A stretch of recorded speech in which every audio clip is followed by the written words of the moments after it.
everyone, welcome back to this channel. In this tutorial, I will show you how to claim the Coral Lantern in Visit. Let's get started. First, just head to the Crystal tab, and then once you're there, just find the NPC, the Dorian NPC, this one, and then next just accept the coral quest, and then next you need to collect 30 corals. And if you don't know how to collect coral yet, don't worry, check the link in the description for a full tutorial.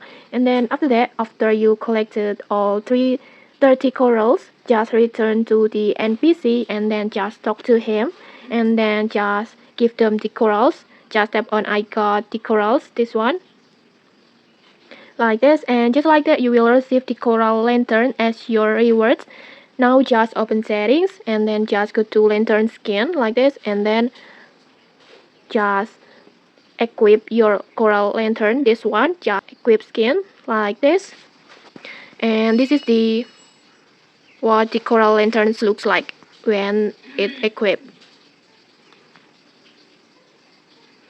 like this.